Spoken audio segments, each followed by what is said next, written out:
Vamos falar sobre dinheiro? Está no ar o seu programa sobre educação financeira e investimentos. Você já parou para pensar que o mundo está muito diferente nos últimos tempos? Já ouviu expressões como mundo VUCA ou mundo BANI, ou ainda nem sabe o que é isso? Hoje, para falar sobre essas transformações e sobre esse novo momento, eu estou com um convidado muito especial, que é o Rocha. Rocha, seja muito bem-vindo ao nosso programa. Obrigado, Luciana. Para mim é um prazer estar aqui. Que alegria!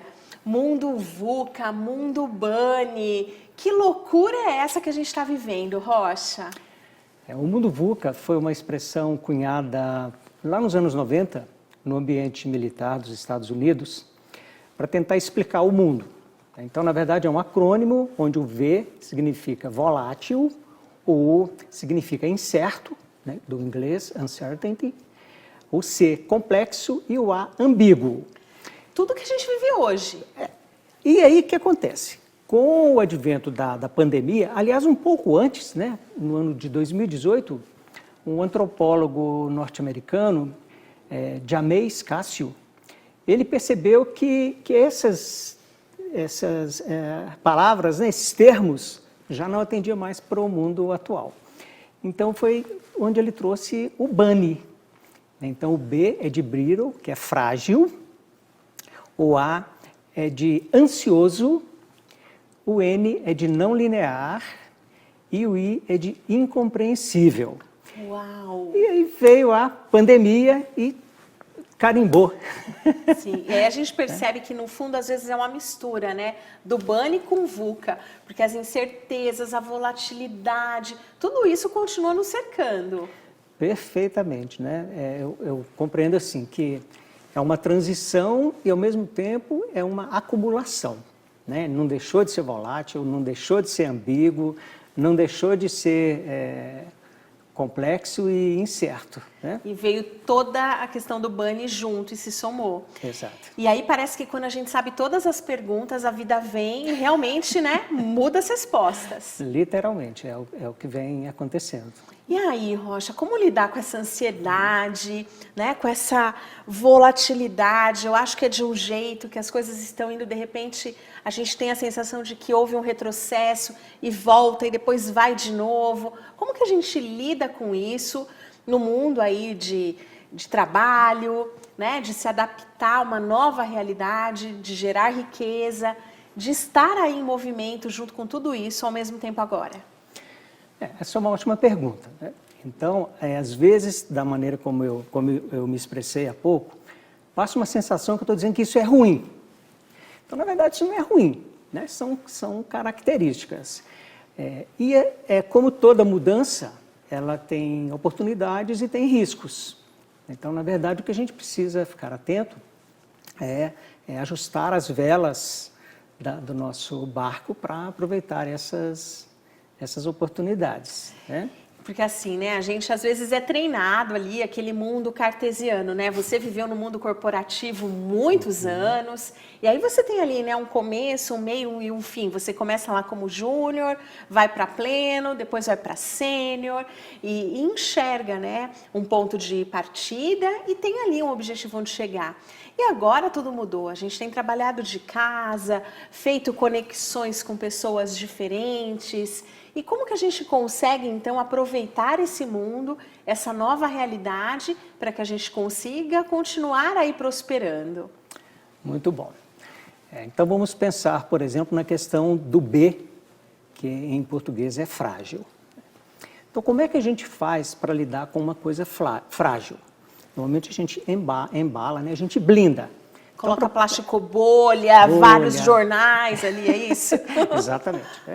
Então, aproveitando o B do frágil, né? O B de blindagem. Então, a gente precisa criar uma blindagem para essa coisa que é frágil. Então, por exemplo, as carreiras, antes, elas duravam toda uma vida, né? Quando eu era criança pequena, lá em Caratinga, eu fui treinado, e todos os amigos da minha época, para a gente fazer um concurso para passar no Banco do Brasil, na Caixa Econômica e casar Continuar com a empresa. Como contínuo, né? O pessoal que está nos assistindo, existia um cargo chamado contínuo. Eu sou testemunha, né? Você Sim, também. O office boy na empresa. Ia crescendo, ganhava um salário mais ou menos, já casava. Exatamente. Né? Não só sou testemunha, como fui um office boy. Né? Que legal. Bom, e hoje a média de duração de um emprego é de 2 anos. 2 anos, é isso mesmo? É de 2 anos. Então você pega na média, é 2 anos. Aí de novo, né? Isso é bom ou isso é ruim? Se a gente for pensar com aquela mentalidade antiga, é assustador. Mas se você for pensar nas exigências, na velocidade desse mundo, isso é ótimo, porque é justamente mudando de emprego que a gente consegue dar saltos na carreira. Você, dentro de uma mesma empresa, dentro de uma mesma organização, você conseguir subir, é muito difícil. Né? É muito mais linear, né? E quando você faz essas trocas, pode ser exponencial, o céu é o limite. Exatamente. Né? E assim, Rocha, isso do frágil, muitas vezes a gente via ali, né, naquela cultura um pouco mais antiga, fomos criados assim, né? Que você não pode mostrar sua vulnerabilidade, sua fragilidade. E é como se a carreira também não pudesse ter, né, nenhum erro, nenhuma mácula. Mas hoje a gente já entende que os erros fazem parte. Exatamente. O erro hoje ele é visto como uma oportunidade de aprendizado. Tanto que qual que é a ideia, por exemplo, da startup, né, que é um termo novo. Você começa pequeno, erra. E acerta. Aprende e aí você escala. Sim. Né? E cada movimento dentro de uma startup, vamos começar com um novo produto, vamos abrir um novo setor. Eles fazem de novo esse mesmo exercício. Vão fazer pequeno, erra, aprende com o erro para poder escalar. Que legal. E depois, e o A? Porque a gente falou do B, e agora o A? Bom, o A é o do ansioso, né? Então, eu estava olhando, na hora que eu cheguei aqui, eu tinha olhado aqui que eu estava com 50 mensagens de WhatsApp. Uau! Né? Bom, nós vamos ficar aqui um tempo conversando, a hora que eu ligar o meu celular de novo, pode ser que já tenha mais umas 30 ou mais umas 50. Quase gremlins que se multiplicam, as mensagens do WhatsApp. Mais um e-mail, mais o Telegram. E-mail, Telegram, aí você tem o grupo da família, o grupo dos consultores, Condomínio. O grupo dos escritores, o grupo do condomínio, o grupo do bairro e vai. Certo é que dessas 100 mensagens que estão aqui, pelo menos uma ou duas vão me gerar ou a necessidade de tomar uma ação imediata, ou seja, de me desviar do meu foco, ou vão me trazer um tipo de aborrecimento, de tristeza, porque é uma notícia de não sei o quê, que eu já vou querer abrir para saber o que está por trás daquilo ali. Né? E aí essa ansiedade, ela vai se multiplicando, né? como você falou.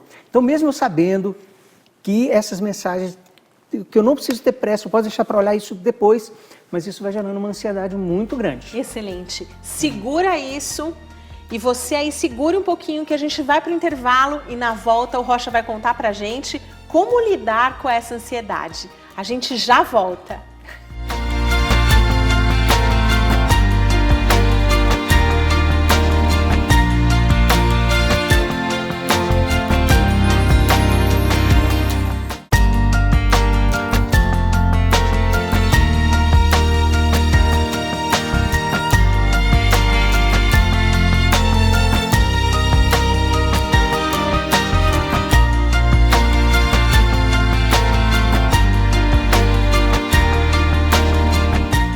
Estamos de volta com o seu programa sobre educação financeira e investimentos, hoje falando sobre o mundo bunny, sobre essa loucura que são os dias atuais. E eu quero te convidar, antes da gente voltar aqui com o Rocha, para te perguntar se você já nos segue lá nas nossas redes sociais. Se ainda não, dá lá uma olhadinha, @LucianeQuedo, e lá no YouTube, Luciane Quedo, vamos falar sobre dinheiro. Rocha, você contou pra gente o que gera ansiedade, aquela monte de mensagem, às vezes assim, né, é o grupo do condomínio, o grupo de vendas do condomínio, não tô querendo comprar nada, mas eu quero olhar todas as mensagens, né? Exato. Tá vendendo um copinho de iogurte velho, eu quero olhar. E como que eu faço para lidar com isso? Conseguir controlar essa emoção? Muito bem. Então, no caso da fragilidade, né, a gente blinda. Então, vamos pensar em termos assim, da carreira, né? Da trajetória profissional. Como é que eu blindo? Da mesma forma como você me aconselha a blindar os meus investimentos. Você fala assim, ó, é longo prazo e é diversidade. É isso aí. É isso. Aprendeu direitinho. Então, com a carreira é a mesma coisa. Eu preciso ter uma visão de longo prazo. Né? E nessa visão de longo prazo, então vamos dizer assim, que a visão ela seja onde eu me vejo. Então, fazendo uma analogia com uma viagem. Eu quero ir para o Rio de Janeiro, lá no Corcovado. Então, eu me vejo lá no Corcovado. Se eu tenho clareza de que é isso que eu quero, e eu saio daqui e tem um problema ali na Dutra, não tem problema, eu pego pela Carvalho Pinto, né? Não está tendo condições de viajar por terra, ok, eu pego o avião, porque eu tenho clareza que é lá que eu quero chegar. Ainda né? que tenha que contornar muitas vezes e lidar com essa fragilidade que possa surgir no meio do caminho e a ansiedade, né? Mas eu quero ir para o Rio de Janeiro, não quero ter que voltar para pegar outra rodovia, isso vai acontecer. Isso vai acontecer, porém eu tenho clareza de onde eu quero chegar. Né? E essa visão, a gente pode daqui a pouco falar um pouquinho mais sobre isso, né? Como que a gente deixa isso mais palatável. Agora, a questão da ansiedade, como que a gente lida com ela? Com ação planejada, um plano de ação. Então, se a gente observa, cheguei no consultório médico e estou sentado e está demorando, eu resolvo pegar um livro para ler. Aí eu comecei a ler 3 páginas e já me chama. Né? Falei, gente, caramba, né? O que é isso? Como que passou rápido? Então, o melhor remédio para a ansiedade é ação.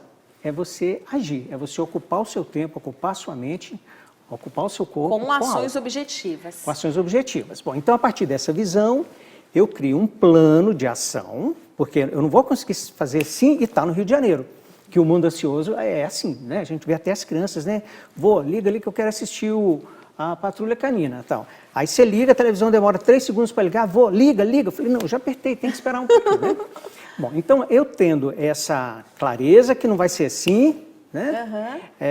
Eu vou fazer um plano e esse plano de ação ele precisa ter algumas características, sendo que talvez a principal tem que ser um plano flexível. Que eu tenha que conseguir me adaptar. Mas conta pra gente, e depois o N? O N é não linearidade lá do mundo Bunny, né? Bom, o que é uma coisa não linear? É uma coisa que não tem uma relação direta entre causa e efeito. Então, uma coisa linear, toda vez que eu fizer A, vai acontecer o B. Numa coisa não linear, se eu fizer o A, pode acontecer o B, o C ou o D. E não necessariamente é o que eu quero. Que não necessariamente é o que eu quero, né? Perfeito. Bom, então qual que é a saída aí? Por mais não linear que seja alguma coisa, ela tem trechos ou tem eventos que são lineares. Então, lá na questão dos investimentos, né? Eu lembro sempre de você me mostrando...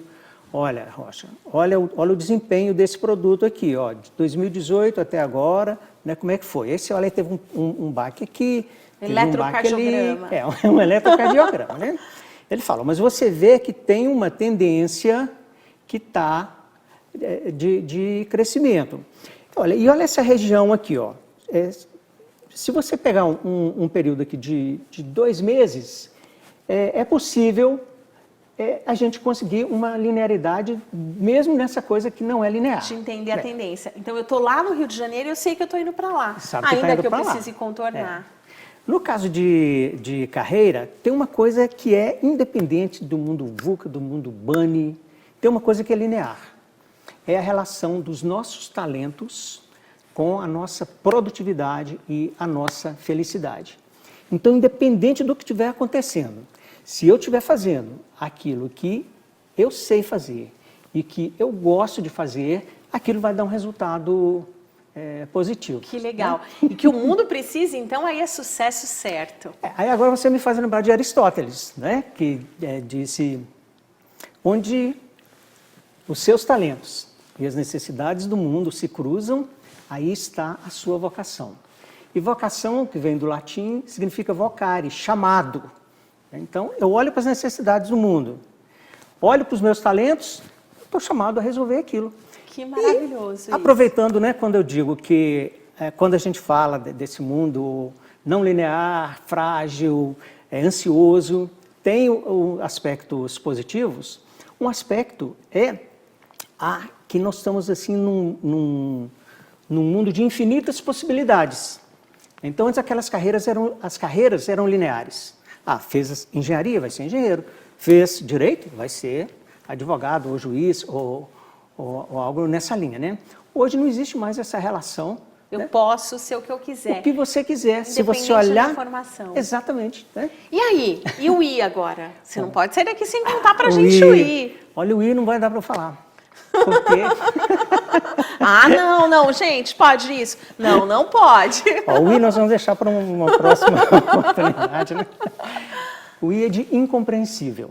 Então, quantas vezes hoje em dia nós nos vemos perguntando assim, gente, mas como é que deixaram chegar nisso? Nesse ponto, né? Como é que ninguém pensou nisso antes, né? Bom, e como que a gente lida com isso? Com inteligência, mas não exatamente aquela inteligência lógica. Medida pelo QI, né? Exato. Né? Por quê? Porque se um negócio é incompreensível, não adianta eu querer tentar com a lógica, né? Mas é com a inteligência emocional, para poder lidar com isso que é incompreensível, né? Aí a gente fecha as 4 letrinhas então, né? Blindagem, ação planejada, nitidez, então para aquilo que não é linear, eu vou botar foco na parte que é linear, e com a inteligência emocional. Maravilhoso! Rocha, um prazer imenso ter você aqui com a gente. Deixa aqui pra gente as suas redes sociais. O Rocha é escritor, ele é autor aqui do livro. Você pode passar para mim para eu mostrar aqui, momento jabá, mostrar o livro espetacular, que é Os 7 Portais de Jaspe. Muito bacana, eu super recomendo a leitura. E deixa aqui pra gente suas redes sociais, Rocha. Muito bom. João Carlos Rocha, né? Você joga no Google aí. E eu utilizo mais o LinkedIn. Então lá o meu nome é exatamente João Carlos Rocha, né? LinkedIn, /João Carlos Rocha. E o Instagram, que também é João Carlos Rocha. Prazer imenso ter você aqui com a gente. E você não saia daí, que a gente volta no próximo bloco para falar sobre como investir no mundo Bunny. Até já!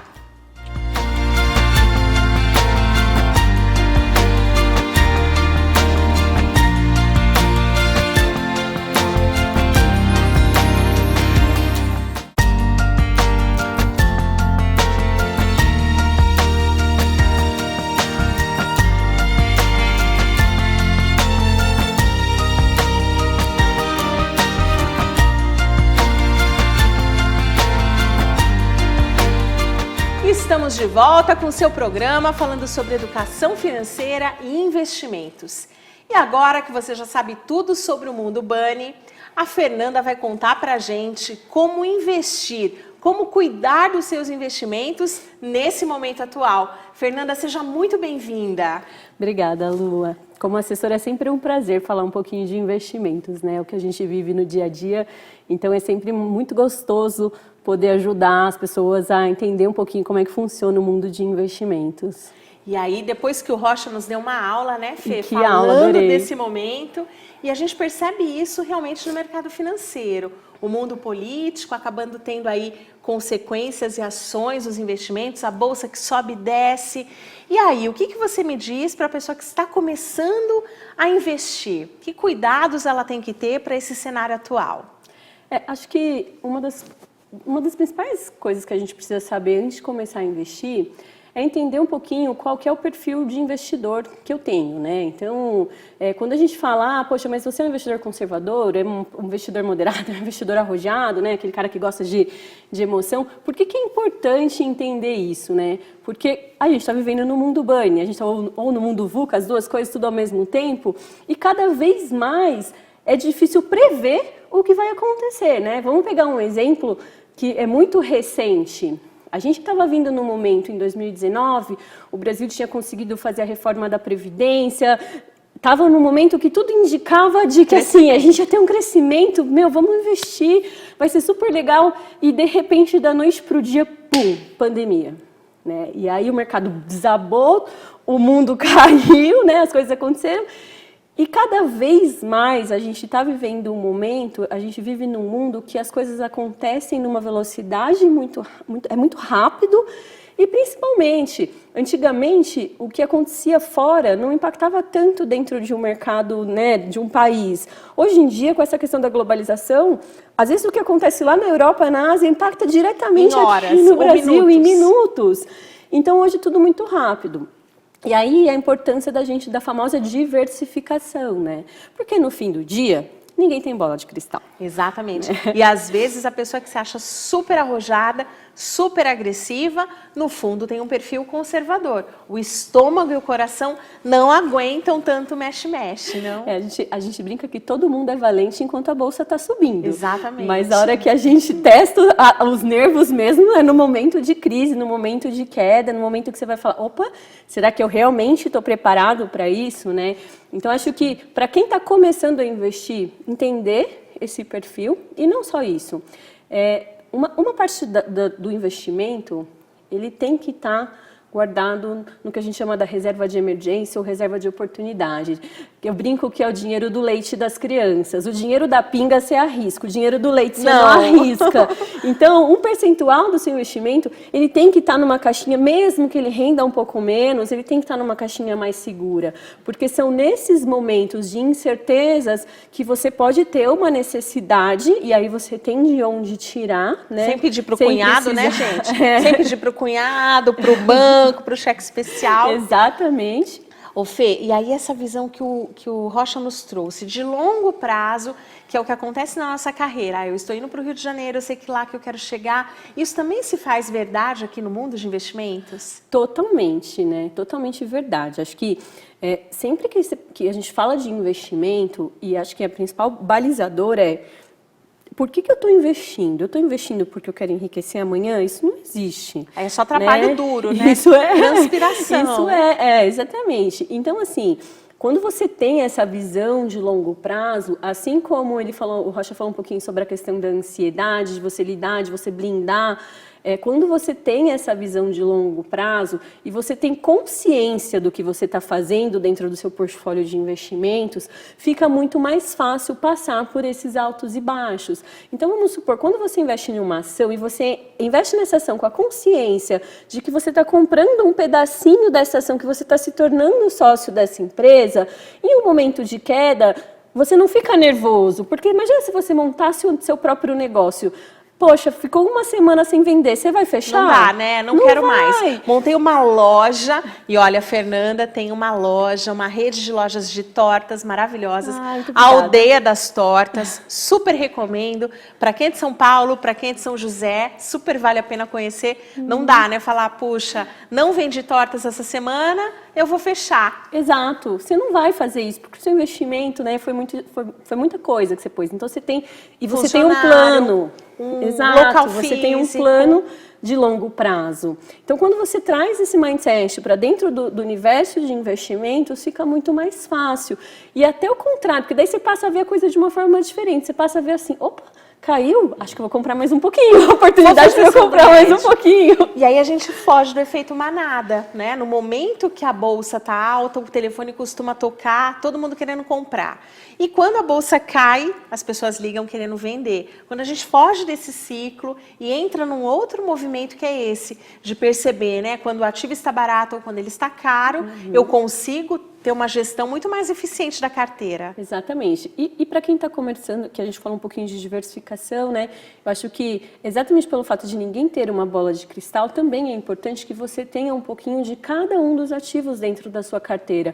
Porque, de repente, em um momento que a bolsa cai, você tem ali algum fundo internacional que não está caindo, você tem uma renda fixa que não está caindo. Então, você ter um pouquinho nessas caixinhas é extremamente importante. E tem alguns ativos que a gente chama de ativos de hedge ou ativos de proteção. Por exemplo, o dólar, por exemplo, o ouro. Então, você também ter esses ativos que, em geral, não sofrem quando você tem uma crise, também é importante. Por isso, o trabalho de um assessor acaba sendo muito válido na vida do investidor, porque é difícil a pessoa que não trabalha diretamente com isso conseguir acompanhar todo esse universo. Já quando você tem um trabalho de assessoria por trás, o assessor ele vai fazer esse papel e vai trazer mastigado para você, né? Então, acho que essa parceria que existe entre assessorias de investimentos e o cliente, ela acaba sendo muito rica para os dois lados. E o grande objetivo é que todo mundo consiga prosperar, aumentar ali a sua carteira, torná-la mais robusta, para poder viver nesse mundo que está aí com uma alta volatilidade e num mundo um pouco mais frágil. Exatamente isso. Fernanda, maravilhoso ter você aqui. Deixa aqui pra gente as suas redes sociais. Onde é que a gente consegue te encontrar? Ó, para me encontrar, a forma mais fácil de me encontrar é pelo Instagram. Eu tô como Fernanda F. de Carvalho. Me manda uma mensaginha lá e daí você vai ter acesso ao meu WhatsApp. Enfim, a gente pode bater um papo. Excelente. Obrigada pelo convite. Eu que agradeço ter você aqui e agradeço você que acompanhou o programa com a gente. Quero te lembrar que toda segunda-feira, logo depois do jornal, às 8h30 da noite, tem programa novo. E o da semana que vem tá muito especial. Não perca, te espero lá. Enquanto isso, a gente se encontra nas redes sociais. Até breve!